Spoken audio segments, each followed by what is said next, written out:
Welcome to another episode of Shit Happens on my YouTube channel, Cashflow Talk. Today I'm going to talk about how I had to change the roof twice. Yes, I had to pay for my roof twice on a rehab project. Check it out.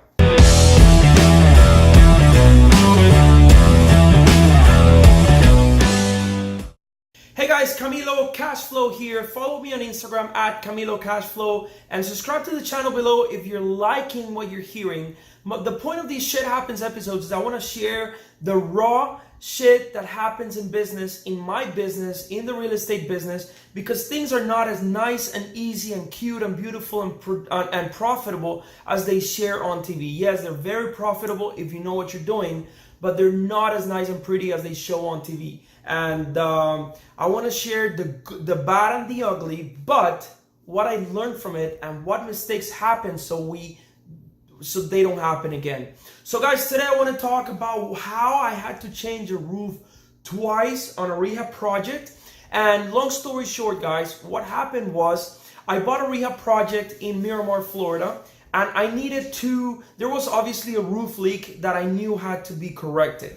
I did my numbers, I moved on the deal, I closed on the transaction, knowing that I was hoping to spend about $2,000 to $3,000 in the roof. I didn't have to change the entire roof. And you investors, you probably know what I'm talking about when I finish the end of the story.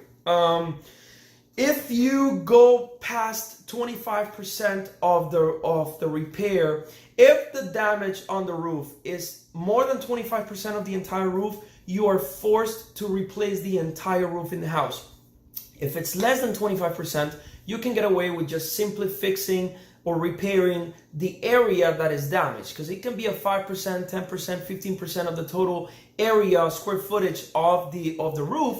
And if it's less than 25%, you don't need to replace the entire roof. Well, we calculated everything and it was going to be about a 20 to a 25. It was very close to the 25%. We pulled a permit. I paid for the roof, and I spent about $2,000 to $3,000 fixing that specific spot in the roof. It was a shingle roof, older home, about 1,500 square feet.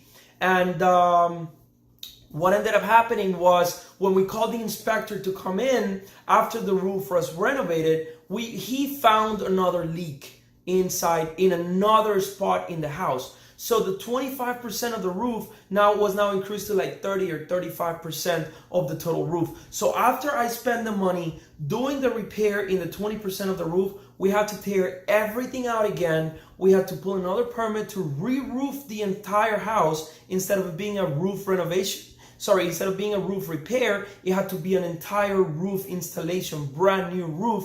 And we had to change the plywood, we had to change the shingles, and we had to call for other inspections. I ended up spending about an additional $7,000 in that roof, and in addition to the $2,000 or $3,000 that I spent initially. And I ended up spending also an additional 2 to 3 weeks doing that roof and calling the inspector and waiting for the inspector and drawing the plans and everything that comes with replacing a roof in a home.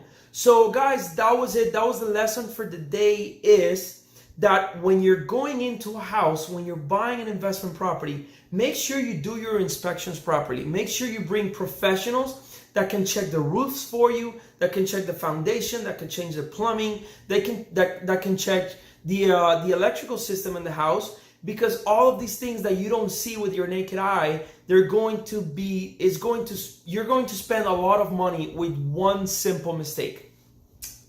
The solution, or what ended up happening with the property, was kind of cool. It was nice because we had a brand new roof, I marketed the property to a first-time home buyer with a brand new roof. That was the first thing I put when I was marketing the property for sale. Brand new roof, complete renovated home, 3-2 in a beautiful area, blah, blah, blah, blah. But the first heading that I put into the property was beautiful, renovated, brand new roof from that specific year. It was less than 2 months ago when I ended up selling the house. So that's a plus. Buyers like that, they enjoy that. And every now and then, if the roof is not in the best condition, I say that I replace the roof because it brings more value when you're selling the home. Even though it doesn't seem you don't see the amount of money in the appraised value, in the appraisal when it comes back in. You're going to be able to get rid of the property faster. You're going to probably get multiple offers on the property, and you're going to be able to close much easier because your inspections are going to go smoother, and obviously the buyers are going to fall in love with a property that has a brand new roof. Who wouldn't? You know, I wouldn't buy a house if the roof wasn't as nice as I expected, you know? So guys, that was the lesson for today. Every Friday I'm doing the Shit Happens episode like I mentioned before. So subscribe below, give me some love, give me some comments. And if you think that you're in business and things are as nice and easy as everybody else say, that's not true. That's why I'm doing this Shit Happens episode. I want to share the bad and the ugly. I want to share the raw situations that happen, the way they happen, the truth.